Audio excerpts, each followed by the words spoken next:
This video is for educational and entertainment purposes only. The topics discussed, including alien encounters, psychological experiences, and government theories, are explored as ideas, interpretations, and perspectives, not established facts. Any references to books, including excerpts from the Illuminati Formula, are presented for commentary, critique, and discussion under fair use. I do not claim these sources as factual or verified, but rather as part of a broader conversation around perception, memory, and belief systems. Viewers are encouraged to think critically, do their own research, and come to their own conclusions. Alien abductions. Real contact with extraterrestrials or staged abductions from the CIA meant to usher in some kind of new world order. Today we're going to be talking all about alien abductions, Starseeds, the Galactic Federation, and questioning whether or not these are real experiences that people are having with extraterrestrials, or if they are some kind of staged connections and orchestrated connections by our own government or secret societies and the powers that were.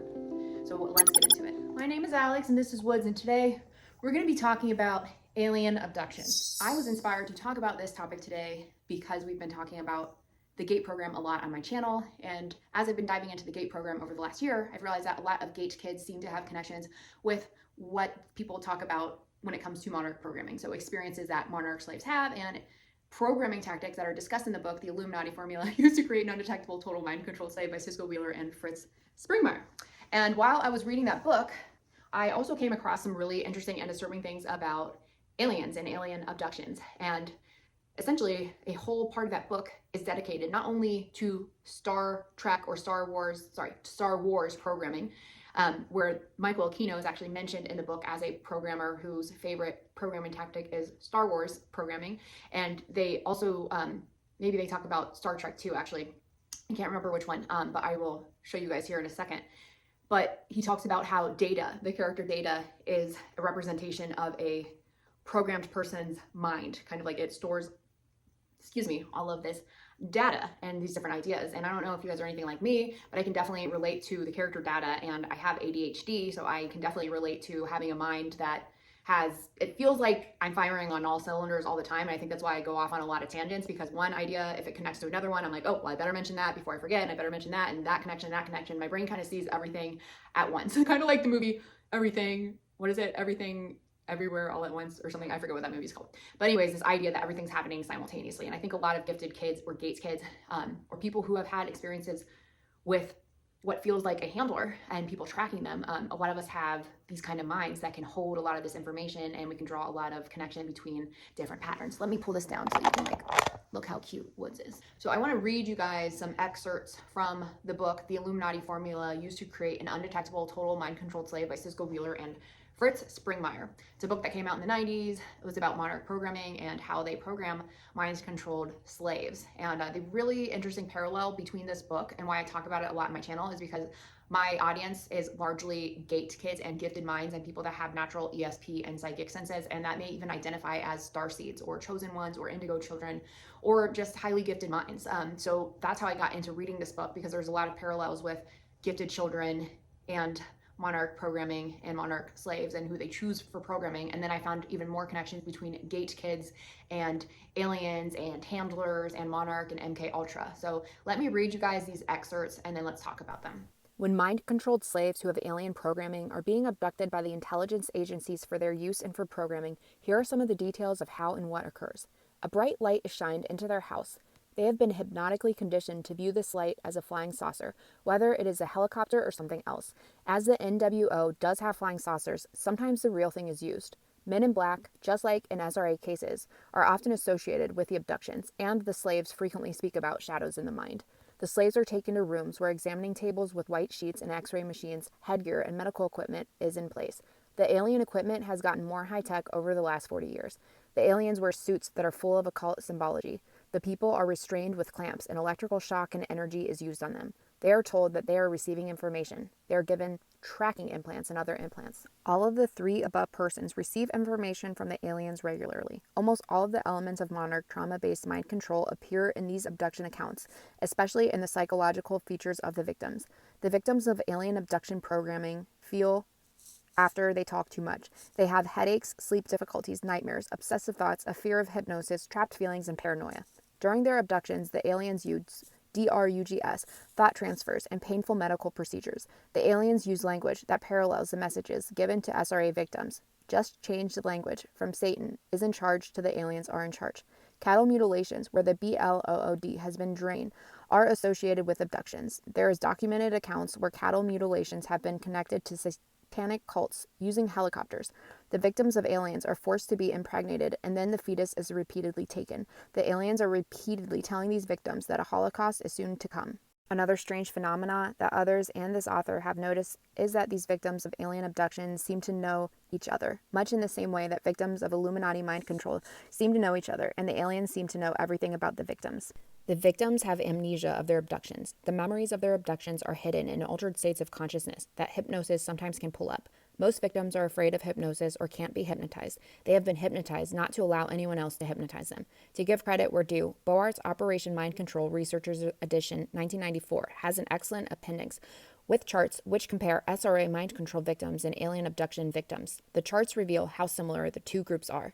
In preparing these paragraphs, we have used his charts as a basis for how we wrote those last two paragraphs up. However, the co-authors' experiences in working with abduction victims match the findings of Boart. Do aliens from another planet exist? They may or may not. It is not a real issue. We have to face what is already on this planet. Fritz has several tapes of aliens of different types talking, which were obtained from abduction survivors, and their voices sound demonic, and they are saying that they have been alive on this planet for many years. One said something like he's been here on Earth 500,000 years. If an alien has lived on the planet for 500,000 years, when does he get residence status? If that is true, he is no alien. We are. But one thing is certain. This planet contains some very slimy, evil creatures who are either real non-humans or very deceptive dark humans. The Bible calls them demons and reprobate men. The four most popular origins of supposed aliens on Earth are all star groups relatively close to our solar system.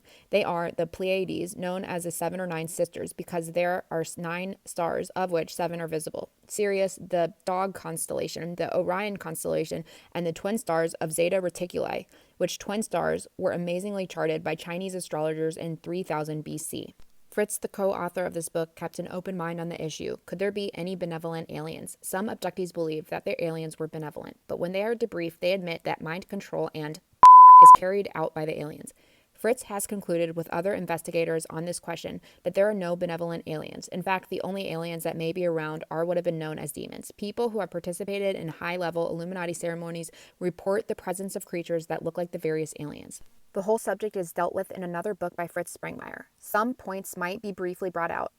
Fritz has amassed a great deal of evidence that the elite have human-built flying saucers. Notice how the controlled media always link aliens with flying saucers and UFOs? This is an entire book in itself. However, the bottom line is that at least most, if not all, of the alien abductions are simply part of the NWO's mind control. It is obvious that for various reasons, including the goals set down in the secret Iron Mountain government report, the government, including cooperating agencies like NASA, decided to use an alien abduction theme rather than a SRA theme to their mind control programming. The major differences in the program methodology is that the BLOOD rituals of the SRA are no longer used. The reason why rituals are no longer needed is that the high-tech harmonic machines which implant thoughts, see Chapter 6, and other high-tech methods eliminate the need for the BLOOD traumas. The victims of alien abductions are taken at random, where the Illuminati victims are abducted more frequently around ritual dates. The person who believes in UFOs and aliens is going to receive the same type of treatment as those who believe in SRA. The legal system and society at large are conditioned to treat them as nuts. This protects their abusers. An Illuminati hierarchy member described their magic goal of pursuing a spiritual path through the finer frequencies of outer time. The alien programming is one way to experience this. The following are samples of some of the people who the author Fritz has spent time with, who on one level know they needed help but didn't know just what they felt uneasy about.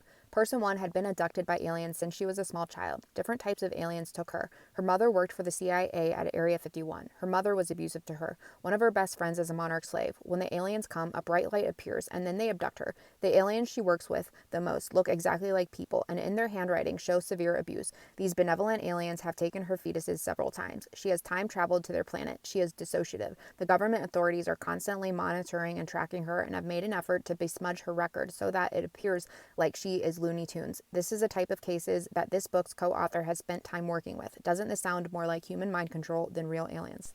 Person 2, this person hears aliens within his head, which when described sounds like a case of MPD-DID. The aliens would take him and force him to have activities even though he didn't want to participate. But that was okay to him because they were a superior race, and if these benevolent aliens, which are so far advanced beyond us, want to have with him, that is their prerogative. This person has a lot of depression. This person wonders why the authorities seem to keep track of him.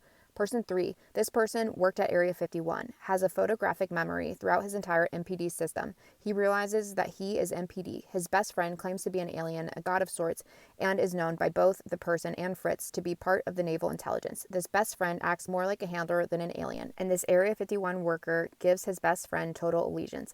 This man has all kinds of alien-type stories which sound in many cases like programming. This person admits that his family is Illuminati, and the front altars say he has watched Illuminati rituals as an adult, but hasn't participated. He shows signs of severe abuse. He is afraid to talk about trauma-based mind control, but loves to talk about aliens. So the other reason I want to talk about this is because alien disclosure is such a big topic right now. Not only because on the internet we have a ton of creators who are either channeling messages from Pleiadians or Arcturans or the Syrian race or the Blue Avians. I've heard all different kinds of people who claim to be channelers of these messages. And then you've got large creators like Elizabeth April, who talks openly about reptilians and the Galactic Federation and channels a lot of messages from them as well. I've also heard other creators like Molly McCord, who is an astrologist, one of my favorite astrologists on YouTube. And she's talked about, I think she's mentioned some kind of commander or Galactic Federation and her channeled messages as well. And I like the way she channels, because sometimes when she's channeled, when she's channeling, she's like, I don't know why this is coming through, but this is how it's coming through. So I'm just kind of sharing what I'm seeing with you guys. And she doesn't come across to me as any kind of crazy person with schizophrenia, or not saying people with schizophrenia are crazy. That's a whole different conversation. So not trying to offend anyone, but I'm just saying that a lot of the reasons that I think some people are taken more seriously when they discuss their alien abduction experiences or their channeled messages from the Galactic Federation is all in the delivery of the person who's channeling or sharing that message. So it's almost like something that I've been thinking lately. Are there people who are really having these real experiences with extraterrestrial races?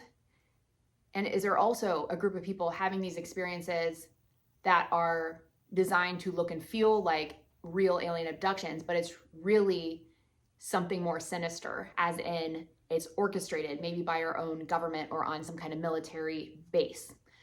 So today we're just kind of exploring some different evidence. Some evidence I want to share is from the book called The Illuminati Formula, Used to Create an Undetectable Total Mind-Controlled Slave by Cisco Wheeler and Fritz Springmeier. One of the ideas they discuss in that book is programming tactics, and they talk about Star Wars or Star Trek programming. I want to say it's Star Trek programming because they mention data and how victims of programming have minds that are essentially almost like a big computer, which is really interesting because Data, that whole character, is like an AI robot android type of character, and computers use gates to control the flow of information behind certain gates. And then you have the gate program.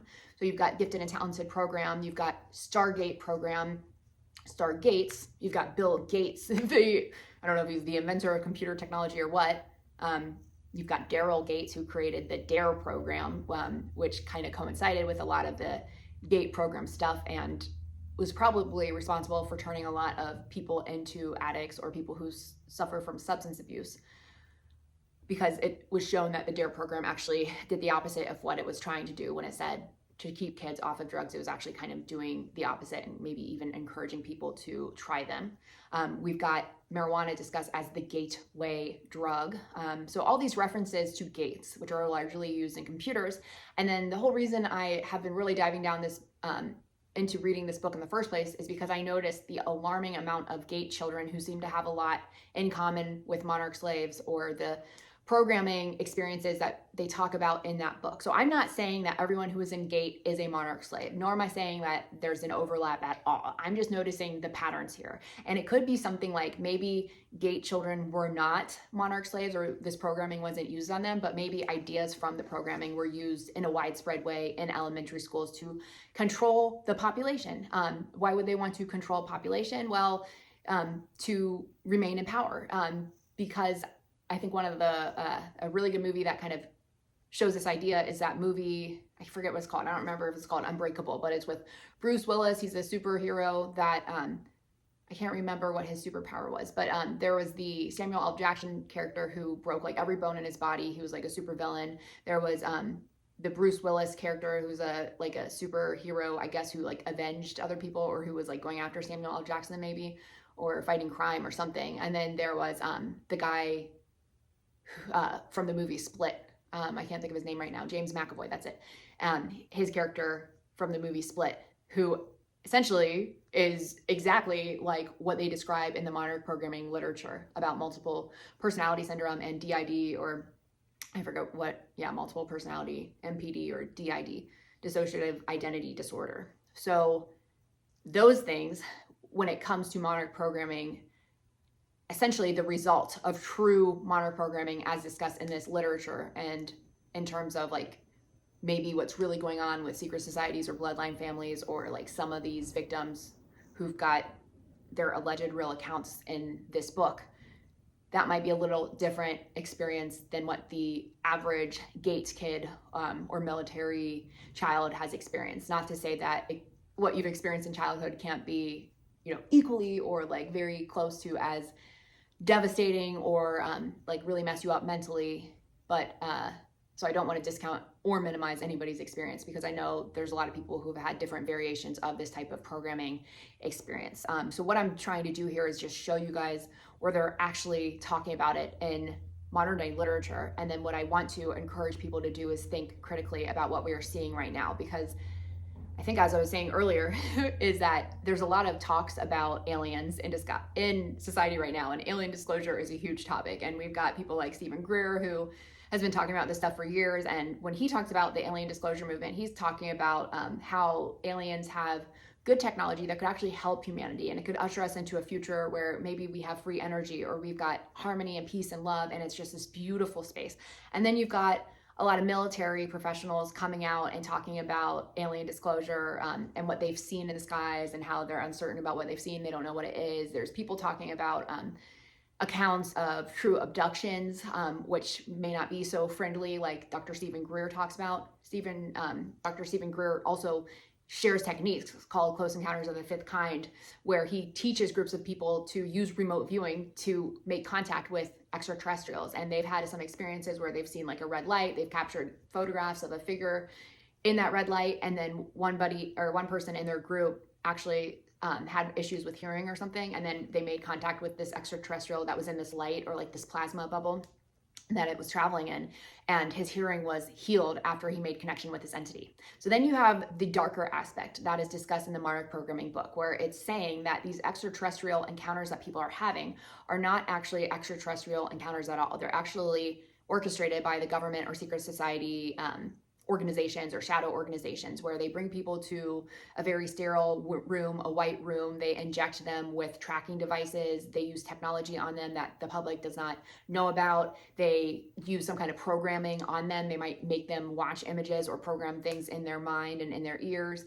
They give them drugs, which is used in combination with the programming, to make them believe that they've been taken by aliens. And according to the Monarch programming book, this is actually a satanic ritual disguised as an alien abduction. And the thing that a lot of people or victims have in common is that they somehow get this feeling that they know a lot of the other victims, like they've seen them before. And it's kind of like this thing that I've heard Whitley Strieber talk about. He wrote, I think it was a book and a movie called Communion. I think Communion came out in the 80s, but Whitley Strieber is a survivor, and he had an implant in his ear, and he talks all over YouTube about his story with extraterrestrials and his experience in his movie and his book and all that. And I think I remember him saying something along the lines of, I don't know if his parents were with a military base, or he had military background or family or something, or if he lived by a base, something along those lines. I think some kind of military was connected, and I think he met a lot of other abductees, or like was abducted with a lot of other people when he was abducted, like he saw other people there. And then you have people like Bashar, who claims to channel these extraterrestrial or these interdimensional beings, and he's talking openly and has been talking openly about this hybrid agenda for a long time. People will come up and ask Bashar questions during his live events where they're like, do I have hybrid children? And he's like, yes, you do. So the way Bashar talks about it is more of like an uplifting, peaceful way. Like, you don't need to be afraid of it. You do have hybrid children. You're part of this galactic experience that we're having as we transition into the new Earth. So it's very interesting to me how all of these entities and organizations or people are talking about this topic, but there's one way of talking about it that seems to bring up a lot of fear, and then there's another way of talking about it that is more like, I'm a starseed, I'm here on a mission, the aliens are good, this is actually a good thing, we're merging our society with the Galactic Federation, and we're becoming part of the Galactic family. And then you've got other people like absolutely terrified and fearful of aliens, and then you probably have a percentage of the population who says aliens don't exist, and then another percentage of the population who think that aliens don't exist and that they're actually, it's just demons and angels. So I'd love to hear in the comments, like, where do you guys fall on the spectrum? What do you think about all this? Do you have evidence to back it up? Do you have experiences that you're comfortable sharing to back this stuff up? I am in Arizona right now, and over the last couple of years I've been out here, I've met a lot of people, maybe not like a ton of people, but definitely a handful of people who I've talked to, who have shared experiences with me about seeing real extraterrestrials. There was another guy who lived on the reservation who told me that he saw a shapeshifter, and that story is not uncommon for the Indian reservations. And then another guy who lived on the reservation told me he saw like this gigantic UFO ship that was like the size of a 2-story building, and it was really loud, but I think he said it got quiet when it was with him. And I don't remember him feeling, I don't think he said he like felt afraid or anything like that. The other guy was at a party, driving home from a party, and his car randomly died when he was on a pitch black road out in the res, and he shouldn't have been driving in the first place, he said, because he had like probably drank too much, or I don't know what else he was doing, but he said his car died and he got out of the car to try to call for help, but then his phone died or didn't have battery or something like that. So he found himself lying down in the middle of the road to take a nap, and right when he woke up because a car had ran over his fingers, and he had fallen asleep on the middle of the road in the reservation. And just a really scary story. But he told me that same night he also saw like a shapeshifter that turned from like a sheep looking creature to like a human or something. So, and he got like, his mood was so serious when he talked about this. So that's why I tend to, side with the survivors, of course, like when I hear people share their stories, because you can tell that there's something genuine in the way they're explaining and describing their experiences. So I think there's definitely some things in this world that we do not understand, do not know. And I almost wonder if it's a combination of these things actually really exist and some people are tapped into it.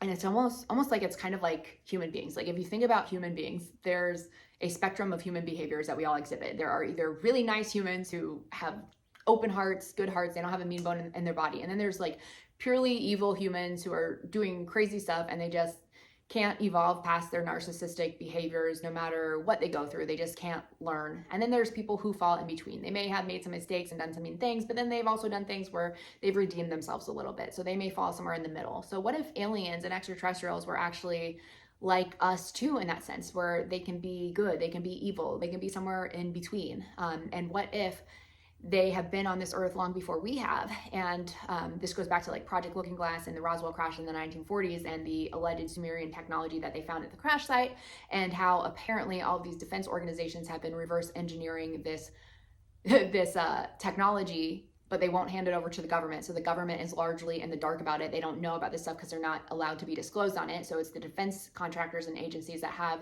this information that they're not revealing to the public. And what if they're using this information to remain in power and control? And they're using Monarch programming or MK Ultra tactics on an unsuspecting part of the population to orchestrate these abductions for their satanic rituals. But what if the satanic rituals and these demons that they're worshiping are actually extraterrestrials in nature? What if they are reptilians? What if they are some kind of creature or alien creature that we don't even know about? And what if that's some kind of pact that they have with these alien creatures, that if they can use the alien technology or their cloning technology or the adrenochrome stuff, what if they have pacts with these creatures where that's how they're able to get access to these anti-aging technologies and these cloning technologies that we're seeing a lot of in Hollywood, and the whole reason that they might be doing sacrifices in the first place, because maybe they have pacts with a certain part of some kind of group of extraterrestrials that are on the planet,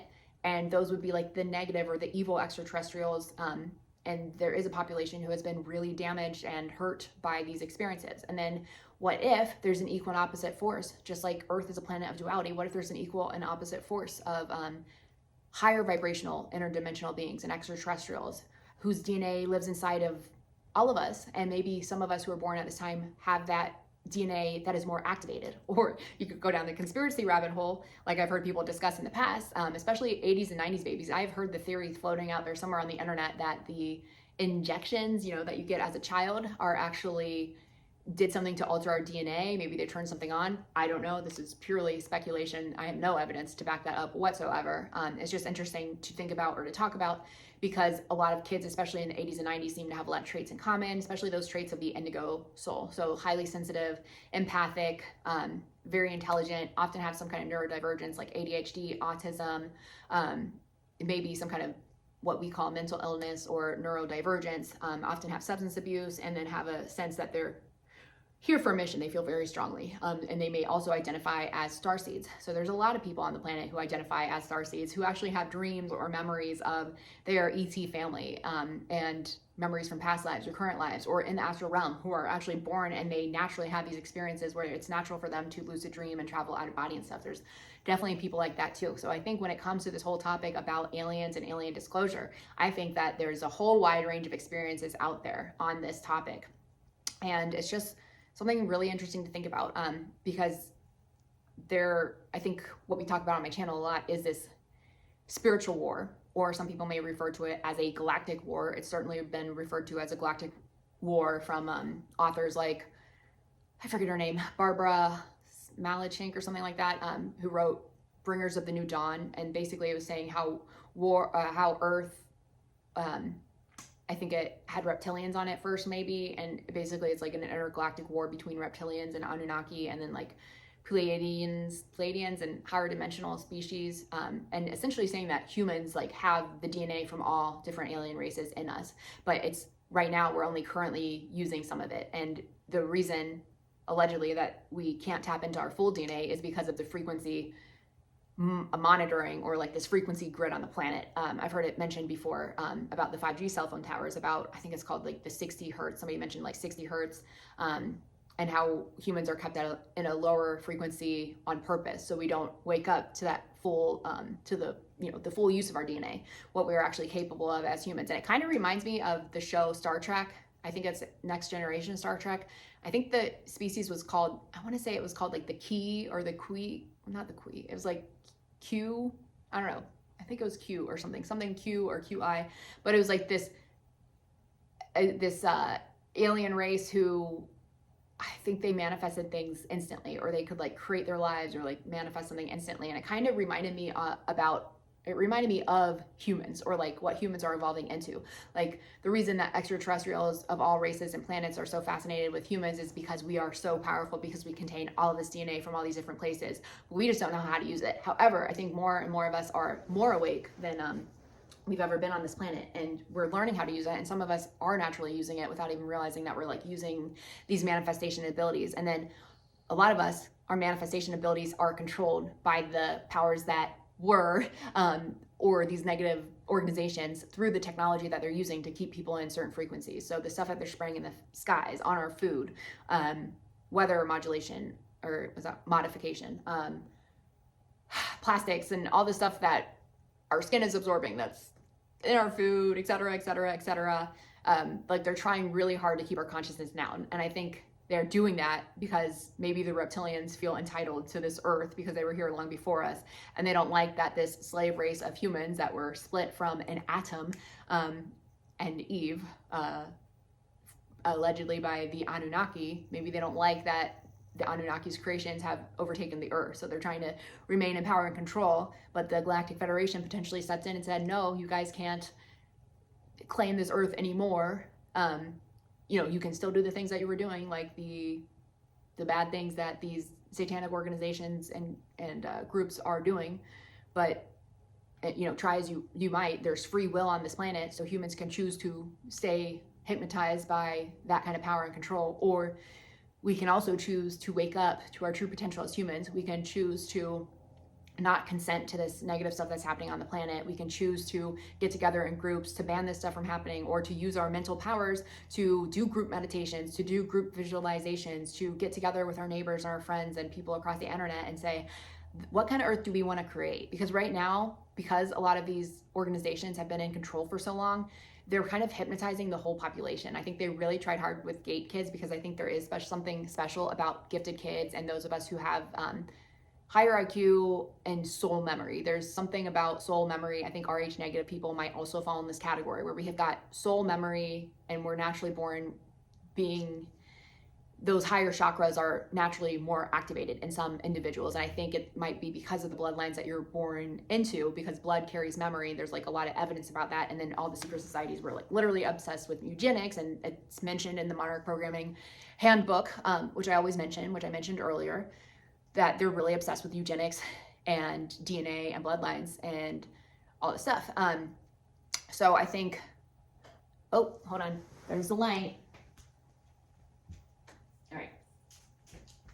So what I'm trying to say, hi, you want to sit up again? Show him your shirt one more time. Yeah, he's taking a nap out here. You're a good boy. He's wearing his alien shirt. So yeah, what I was saying is, yeah, maybe they are trying to stay in power and control and do their things and try to hypnotize us with their movies and their music and Hollywood. And it's up to us, to our souls, to break free from these contracts, to wake up from the conditioning, from the programming. Everybody has it inside of you. It just comes down to whether or not do you want to give up something that's been comfortable for you, or give up this life that's been, seemingly easier for you. Do you want to choose to stay ignorant? Ignorance might be bliss for some people. And that's why a lot of people might choose to stay in ignorant bliss, so they don't have to face these really crazy realities that might actually be the case for this time that we're living through right now. But if you're watching this channel, I don't think that's one of you. I don't think you guys are part of that. I think that we are a group of souls who are naturally attracted to the same community, to the same space, even if it's just on the internet, but we're naturally attracted to be here, to connect with each other, because there's a soul frequency and a resonance between all of us. So you're not here by mistake. You are the chosen ones who are here to wake up, to see through this programming. So let us know in the comments what you think about aliens. And come here, I'll take that off you. And the hybrid agenda. Let us know what you think about it. And let Woods know if you liked his shirt and his eyeballs. And if you are interested in working together one-on-one, check out the link in my description. Let us know about your experiences with ETs and abductions in the comments if you're comfortable. And thanks for watching this channel, and I'll see you guys in the next one. All right, now, what I would like everybody to see your shirt, because we're talking about aliens today. So we wore our alien attire. See, we show your little eyeballs. Why don't you show everyone your shirt? I don't think they can really see it. You see? No. Show them your alien shirt. Can they see it? It says, don't bring me down. Maybe we need to get from this angle.